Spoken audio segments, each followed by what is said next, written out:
If you have gallstones and you are constantly confused about what to eat and what to avoid, you need to watch this. Because gallstones are not just about the stones. Let me explain this clearly. I'm Dr. Sema Baktash.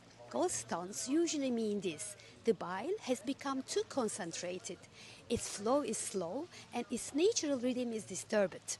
So the real problem is not just the stone itself, but impaired bile flow. That's why people with gallstones often experience pain after fatty meals, bloating, nausea, pressure in the right upper abdomen, and sometimes pain radiating to the shoulder. One of the most common mistakes I see is this: completely eliminating fat. When fat is completely removed, bile doesn't flow, and when bile doesn't flow, it becomes even more concentrated. At the same time, large and very fatty meals can easily trigger attacks. So, balance is essential. My recommendation is clear: 2 or 3 meals per day at regular times without very large portions. I advise leaving the table before feeling completely full. Long fasting periods followed by heavy meals put extra stress on the bile system.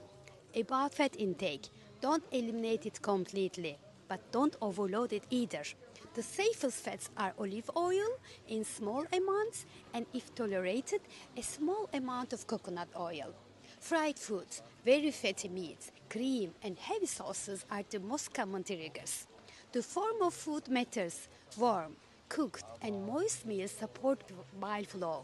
Cold, raw, and very dry foods tend to thicken bile further. Now let's talk about herbal support. Please listen carefully.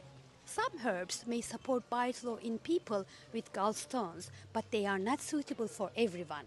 Artichoke leaf extract may increase bile flow and help reduce bile concentration. However, it should not be used if there is bile duct obstruction, severe pain, and or during acute attack. Milk thistle mainly supports the liver bile system. It doesn't aggressively stimulate bile flow and is generally gentler but should not be used automatically. Dandelion can stimulate bile production and flow, but it should be avoided during acute attacks or when the condition of the stone is unclear. So let me be very clear. Herbal support in gallstones should never be started without personal evaluation.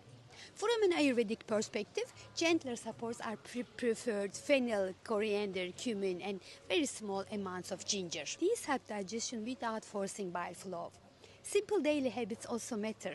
Starting the day with a glass of warm water, pausing and breathing before meals, and avoiding late, heavy dinners. In gallstones, the goal is not to force the stones out, but to calm the bile, restore its natural flow. I created this video because I receive this question so often. If you save and share it, you may truly help someone living with gallstones. With love.